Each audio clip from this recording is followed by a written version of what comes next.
अस्सलाम वालेकुम respected parents. I am doctor Mohammad Ansari, consultant child specialist. आज हम बात करेंगे ब्रेस्ट मिल्क और फार्मूला मिल्क के बेनिफिट्स के बारे में और उनके डीमेरिट्स के बारे में। सबसे पहले हम ब्रेस्ट मिल्क की बात करते हैं, जो कि बेबीज़ के लिए सबसे बेस्ट चॉइस है। अल्लाह ताला ने इंसानी दूध जो है वो इंसानी बच्चे के लिए प्रोड्यूस किया है, और बच्चे को उसके बहुत सारे हेल्थ बेनिफिट्स मिलते हैं। ना सिर्फ बच्चे को बल्कि माँ को भी उसके बहुत सारे हेल्थ बेनिफिट्स होते हैं। सबसे पहले बात करते हैं कि बच्चे को उसके क्या हेल्थ बेनिफिट्स होते हैं।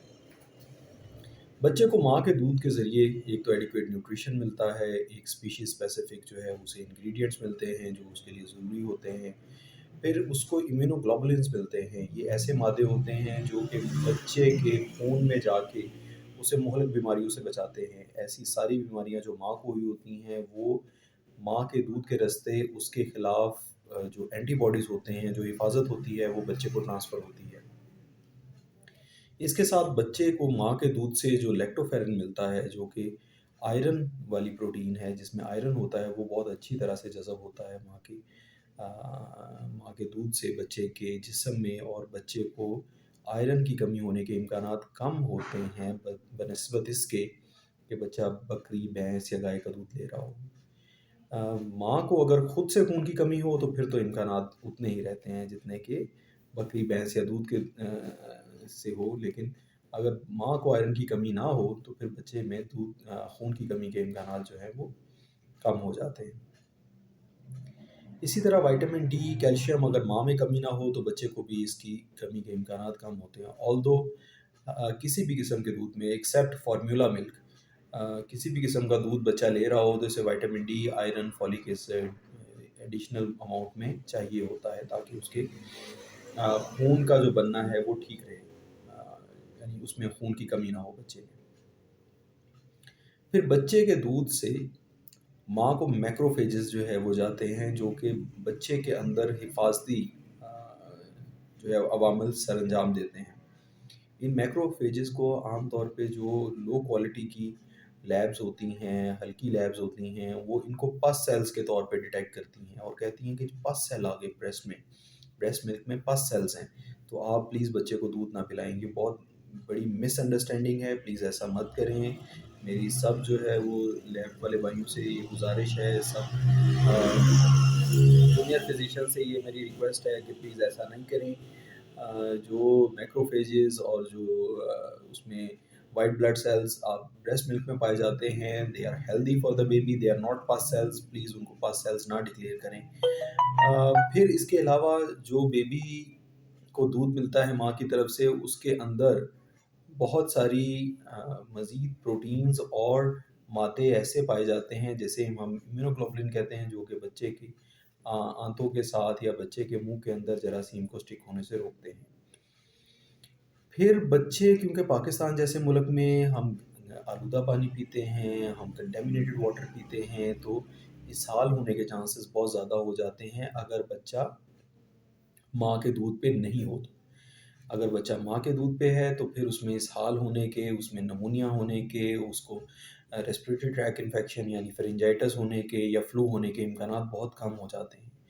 जो बच्चे माँ का दूध लेते हैं उनमें फ़र्दर लाइफ में एलर्जीज़ के चांसेस बहुत कम हो जाते हैं, क्योंकि जो बच्चे काऊ मिल्क लेते हैं, बफलो मिल्क लेते हैं, उनके साथ मिल्क प्रोटीन एलर्जी और उसके साथ-साथ डाइट एलर्जीज़ के चांसेस बहुत ज़्यादा बढ़ जाते हैं। तो जो बच्चे माँ का दूध पीते हैं उनमें फूड एलर्जीज़ के चांसेस और सीज़नल एलर्जीज़ के चांसेस, यानी एज़्मा के, एक्ज़िमा के, एलर्जिक राइनाइटिस के चांसेस बहुत कम रह जाते हैं। फिर बच्चे की माँ के साथ बॉन्डिंग अच्छी होती है, जिसको आप फ़र्दर लाइफ़ में जो है जिसके कंसीक्वेंसेस आप देख सकते हैं। माँ के साथ एक सोल टू सोल रिश्ता होता है बच्चे का, जिससे माँ को भी सैटिस्फैक्शन मिलती है और बच्चे को भी सैटिस्फैक्शन मिलती है। बच्चे को सक्लिंग करने से सेंसरी थेरेपी मिलती है, बच्चे की बॉन्डिंग डेवलप होती है। माँ के दूध से बच्चे की कॉग्निशन बहुत अच्छी हो जाती है। ये यूरोप में भी स्टडी किया गया और साइमल्टेनियसली अफ्रीका में भी ये चीज़ स्टडी की कि ऐसे बच्चे जो माँ के दूध पे फेड थे और जो बॉटल फेड थे, उनमें कंपैरिजन किया गया कि उनमें से कौन से लाइफ में ज़्यादा बेहतर एडजस्टेड थे। तो जो बच्चे जिन बच्चों को माँ का दूध मिला था, वो बच्चे लाइफ में बेटर एडजस्टेड थे, they were mentally more strong, they were financially well adjusted, and they were living a happier life as compared to those children who had received bottle feeding only. तो ये तो evidence based है कि माँ के दूध के साथ जो है वो फर्दर नशोनुमा बच्चे की जो है वो बहुत अच्छी होती है, और बच्चे के साथ जो है वो माँ की बॉन्डिंग और उसकी सोसाइटी में जो है वो एडजस्टमेंट, और बच्चे की जो है वो एलर्जीज और सब कुछ जो है ये कम होता है। इसके अलावा माँ को बहुत सारे हेल्थ बेनिफिट मिलते हैं बच्चे को दूध पिलाने के बाद। कौन-कौन से हैं? कौन-कौन से हेल्थ बेनिफिट मिलते हैं जी? माँ को सबसे ज़्यादा हेल्थ बेनिफिट ये मिलता है कि माँ ने जो प्रेगनेंसी के दौरान वज़न गेन किया होता है, वो वज़न उसको जो है वो लूज़ करने में हेल्प मिलती है। फिर इमीडिएटली आफ्टर डिलीवरी माँ की जो है वो यूट्रस को कॉन्ट्रैक्शन की ज़रूरत होती है। जब बेबी जो है वो सकल करता है तो फिर उससे ऑक्सीटोसिन रिलीज़ होती है, नेचुरल ऑक्सीटोसिन रिलीज़ होती है। ये नेचुरल ऑक्सीटोसिन बच्चादानी को कॉन्ट्रैक्ट करती है और माँ की एक्सेसिव ब्लीडिंग को स्टॉप कर देती है। ये एक हेल्थ बेनिफिट है बहुत बड़ा इसका। फिर माँ जो जो मदर बेबी को फीड कराती है, उससे ब्रेस्ट कैंसर के चांसेस जो हैं बहुत कम हो जाते हैं। ऐसी मदर्स जो बेबी को फीड कराती हैं, वो भी अपने ना सिर्फ अपनी बॉडी फिजिक उनकी जल्दी से बेहतर हो जाती है, जल्दी अपनी रूटीन लाइफ में वापस आ जाती हैं, बल्कि उनका जो मेंटल स्टेटस है वो भी ज़्यादा अच्छा होता है, क्योंकि उनको एक सेटिस्फेक्शन का एहसास होता है बेबी को फीड करा के। दे फील देमसेल्व्स कंप्लीट कि बेबी को उन्होंने फीड करवाया है और बेबी उनके फीड से जो है वो एडिक्वेटली नर्चर हो रहा है। फिर और इसके अलावा मिसलेनियस कुछ बेनिफिट्स हैं, जैसे breast milk is readily available any time child needs it, it is readily available, and it is at the adequate temperature, it is at the best temperature the child needs. 37 degree पे आप बाहर जो formula feed देंगे या दूसरा bottle feed देंगे उसको जो है वो आइडियल टेम्परेचर पे लाना बहुत मुश्किल है। Whereas the breast milk is always at the ideal temperature, it is readily available, it is free of cost. Mother की आपको न्यूट्रिशन बस अच्छा करना है, जो रूटीन में मदर ले रही है वही न्यूट्रिशन देना है। यहाँ पे मैं और भी एक चीज़ बताता चलूँ, एक सोशल टैबू है कि जी अ, क्या क्या वजह है माँ को जो है वो गर्म चीज़ें ना दें, माँ को ठंडी चीज़ें ना दें, माँ सब्ज़ी ना खाए, माँ दूध ना पिए, जो है वो अ, कोई शहद डला हुआ या चीनी डला हुआ। तो ये सारी जो है वो इनका कोई एविडेंस बेस नहीं है कि ये सारी चीज़ें मना है माँ को। माँ को कोई चीज़ खाना-पीना मना नहीं है, सवाए 2-3 चीज़ों के, और वो ऐसी चीज़ें हैं जो कि पेट में दर्द का बायस बन सकती हैं, जैसे गोभी, जैसे चुकंदर, जैसे कैबेज, जो बंद गोभी है या फूल गोभी है, जैसे प्याज का ज़्यादा मिकदार में इस्तेमाल करना, या जो है वो मूली का इस्तेमाल करना। तो ये वो चीज़ें हैं जिनके इस्तेमाल से बच्चे के पेट में दर्द थोड़ा-सा ज़्यादा हो सकता है। बाकी और कोई चीज़ गोश्त खाने की, दही खाने की, चावल खाने की या दूध पीने की माँ को ममानियत नहीं है। ये सारी चीज़ें माँ को चाहिए होती हैं, ताकि माँ जो है वो अच्छा हेल्दी न्यूट्रिशियस मिल्क प्रोड्यूस कर सके और उससे बच्चे को फ़ायदा हो। अब आ जाते हैं हम जी दूसरे स्टेप की तरफ इसी वीडियो के, जिसमें है कि फ़ॉर्मूला फ़ीड के क्या-क्या फ़वाइद हैं। अब इसमें फ़ॉर्मूला फ़ीड का एक जो फ़ायदा है, जो कि इस ब्रेस्ट मिल्क का नुकसान है, वो ये है कि बच्चे की केयर टोटली होलसम माँ के ऊपर डिपेंडेंट हो जाती है। माँ बेचारी रात को 4-4 5-5 दफ़ा जागे, माँ ही उसको जो है वो हर वक़्त केयर करे बच्चे की, और माँ की लाइफ़ सारी की सारी जो है वो बेबी सेंटर्ड हो जाती है। माँ के पास अपनी एक्टिविटीज़ करने का कोई टाइम नहीं होता, वो यानी उसके पास ना सोने का सही टाइम मिलता है उसे, और ना जो है उसको अपनी daily routine specially for working mothers को फॉलो करने का टाइम मिलता है। तो जो बेबीज़ फ़ॉर्मूला पे होते हैं, उनको ये एक एडवांटेज होता है मदर के लिए भी और बेबी के लिए भी और फादर के लिए भी, या जो ऐड ऑन पे होते हैं, तो in addition to mother, father या उसकी जो क्लोज़ रिलेटिव्स हैं, ग्रैंडमदर है या सिस्टर इन लॉ है, वो भी they can also take part in the care of the child, and is a very essential phenomena. ये बहुत ज़रूरी अमल है कि घर के बाकी अफराद भी बच्चे की केयर में दखल करें, पार्ट लें, क्योंकि बच्चे को अदरवाइज़ स्ट्रेंजर एंग्ज़ायटी बहुत सीवियर डेवलप होती है लेटर ऑन। बच्चे को जो है वो फ़ादर भी उतना ही केयर करे। फिर दूसरे नंबर पे फ़ॉर्मूला फ़ीड का ये फ़ायदा होता है कि इसके अंदर जो कैलोरीज़ होती हैं वो मदर फ़ीड से बराबर बराबर होती है, लेकिन मदर फ़ीड का अंदाज़ा नहीं लगाया जा सकता कि बच्चा कितनी ले रहा है, कितनी नहीं ले रहा। तो इसमें एग्ज़ैक्ट अंदाज़ा लगाया जा सकता है कि बच्चा फ़ॉर्मूला फ़ीड कितनी ले रहा है। तो उससे ये बेनिफिट होता है कि एक सैटिस्फैक्शन आ जाती है कि हाँ जी, मेरा बेबी इतने आउंस पर डे फीड ले लेता है, और उससे पेरेंट्स दोनों को जो है वो फ़ायदा होता है। दोनों पेरेंट्स उससे जो है वो बेनिफिट करते हैं कि फादर भी पार्ट लेता है in care of the child, और मदर भी जो है उसकी केयर में जो है वो लेती है, हिस्सा लेती है।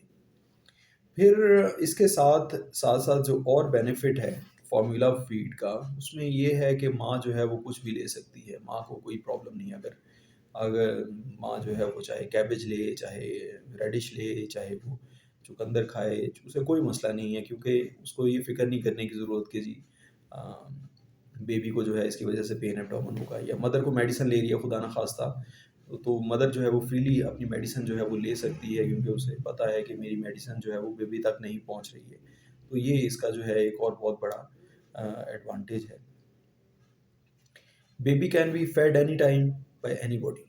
जब बॉटल फीड होगा तो एनी टाइम बाय एनीबॉडी, ज़रूरी नहीं है उसके लिए माँ की प्रेजेंस होना ज़रूरी नहीं है। मैं बहुत सारे केसेस देखता हूँ, यहाँ पे फाइनली मैं अपनी ओपिनियन देता जाऊँ। मैं बहुत सारे ऐसे केसेस देखता हूँ जहाँ पे माँ को बड़ा सख्ती से कहा गया होता है कि जी आप सिर्फ ब्रेस्ट फीड करवाएं। उसकी वजह से माँ की अपनी ज़हनी सेहत मुतासर हुई होती है, और बच्चे की फ़िज़िकल ग्रोथ मुतासर हुई होती है। अक्सर माँओं के पास इतना दूध नहीं होता कि बच्चे की अच्छी नशोनुमा हो सके। तो होता ये है कि माँ अपने लिहाज रखने के लिए, अपना जो है वो अपने सोशल सेटअप में जो है अपने आप को सर्वाइव करने के लिए वो एडमिट नहीं करती कि मेरा जो है वो फीड बेबी के लिए एडिक्वेट नहीं है। बेबी एक्सेसिव क्राई किए जा रहा होता है, और घर वाले जो है वो कुछ और ढूँढ रहे होते हैं कि नहीं, इस बेबी को जो है वो हम सौंफ वाला पानी पिला देते हैं, पुदीने वाला पानी पिला देते हैं, वो कहवा पिला देते हैं। तो बच्चे का एक्चुअल कॉज़ नहीं ढूँढ रहे होते कि बच्चे को दूध की ज़रूरत है, और जब हम वेट करते हैं ऐसे बच्चों का, तो वो एडिक्वेटली ग्रो नहीं कर रहे होते। तो काइंडली अपने बेबीज़ ऐसे जो हैं, जो एक्सेसिव क्राइंग होती है, ये कंसिडरेशन करें। माँ भी एक ह्यूमन है, every human is different from the other. ज़रूरी नहीं है सब माँओं का दूध 100% जो है वो पूरा हो, और हर माँ का जो है वो दूध बच्चे के लिए एडिक्वेट हो। तो ज़रूरी है कि माँ के दूध के साथ-साथ बच्चे को दूसरी सपोर्ट भी दी जाए। और उस चा इसका निपल सक्लिंग का जो है वो फीडर सक्लिंग करने का जो एक और बेनिफिट है वो ये भी है कि ऐसे बच्चे ज़्यादा एक्टिव रहते हैं, ज़्यादा एक्टिव रहते हैं, और एक बीमारी है जिसे हम सडन इन्फेंट डेथ सिंड्रोम कहते हैं, वो by use of pacifiers and by use of bottle milk वो कम की जा सकती है। अदरवाइज़ जब जब रात को सोए हुए, जब बेबी जो है वो माँ के साथ सोता है और फीडिंग करवाते हुए, अक्सर माँ जो है वो सो जाती है, और बेबी भी जो है बार-बार जागता है और बार-बार थोड़ा-थोड़ा फ़ीड करता है। उसमें चांसेस बेबी के अ, सफोकेशन के और सडन इन्फेंट डेथ सिंड्रोम के काफ़ी ज़्यादा हो जाते हैं। तो ऐसा करना जो है ये एक प्लॉज़िबल किस्म की जो है वो सजेशन होगी कि बेबी को डे टाइम पे जो है वो मदर फ़ीड करवाई जाए, ब्रेस्ट फ़ीडिंग करवाई जाए, और रात के टाइम पे उसे बॉटल फ़ीड करवाई जाए, क्योंकि बॉटल में जो है वो बेबी ज़्यादा दूध जो है वो पी लेता है, और उसका जो है रात नाइट टाइम स्लीप बेबी की भी और मदर की भी बेहतर हो जाती है। In between once a night, once every night जो है वो मदर फ़ीड एक दफ़ा करवाए, और बाकी 2 बॉटल्स जो हैं बेबी को रात के टाइम पे दी जाएँ, जो कि एक टाइम पे फादर भी दे सकता है, या एक टाइम पे कोई और घर का मेंबर भी उठ के उस बेबी को दे सकता है, ताकि मदर को भी एडिक्वेट स्लीप मिल सके। इसके साथ-साथ दूसरा दूसरा भी है, एक ट्रेंड चल रहा है जिसमें मदर्स जो हैं वो चाहती हैं कि नहीं, हम जो है वो it feels awkward because they are working mother and they can not. उस केस में even expressed milk can be stored in your freezer, can be stored in your freezer, और उसको मेल्ट करके 1 घंटे के अंदर इस्तेमाल किया जा सकता है, और फ्रीज़ उसको 6 मंथ्स के लिए किया जा सकता है। उसमें ये पॉसिबिलिटी बिल्कुल बनाई जा सकती है कि when mother is available at home, she can express her milk and she can store it in a freezer and somebody else can thaw it, can melt it and use within 1 hour after thawing the milk. ये एक possibility है। ये आज की मेरी video थी जी। हमने breast milk के बेनिफिट्स के बारे में जाना, और हमने ये देखा कि मदर के ऊपर किस तरह का स्ट्रेस आता है, और हमने फिर फार्मूलाज के कुछ जो बेनिफिट्स हैं, they are not health benefits, health के तो इसके सारे के सारे नुकसान ही हैं फार्मूला के। नुकसान इन अ सेंस के जो माँ की तरफ से जितनी सारी चीज़ें प्रोटेक्शन की सूरत में मिल रही होती हैं वो नहीं मिलती। हाँ, लेकिन iron, folic acid, vitamin D ये फार्मूला के अंदर अच्छी मिकदार में मौजूद होता है। तो इसकी मौजूदगी की वजह से जो एडिशनल इन माइक्रो सप्लीमेंट्स के ऊपर, माइक्रो न्यूट्रिएंट्स के ऊपर एडिशनल खर्चा करना पड़ता है, वो नहीं करना पड़ता, और दूध के पैसों में ही वो भी आपके पैसे जो है वो एडजस्ट हो जाते हैं, वो फाइनेंसेस भी एडजस्ट हो जाते हैं। लेकिन ऑल्दो जो बच्चे फार्मूला फीड पे होते हैं, they are more prone to get infected, they are more prone to diarrhoeas, not because of formula but because of the bottles, because of the water, जो वो पानी जो इस्तेमाल करते हैं हम, उसकी वजह से बच्चों को डायरिया लगने के या निमोनिया होने के या गला ख़राब होने के इम्कान जो है वो ज़्यादा हो जाते हैं। और अगर बेबी को फार्मूला अच्छा सा सूटेबल ना आया हो तो फिर उसकी वजह से इम्यूनिटी भी उसकी डेफिनेटली कम होती है, क्योंकि माँ की तरफ से मिलने वाली इम्यूनिटी उसको नहीं मिल रही होती, जो इम्यूनोग्लोबुलिन्स की शक्ल में मिलती है, आईजीए की शक्ल में मिलती है, और सेल्स की शक्ल में मिलती है।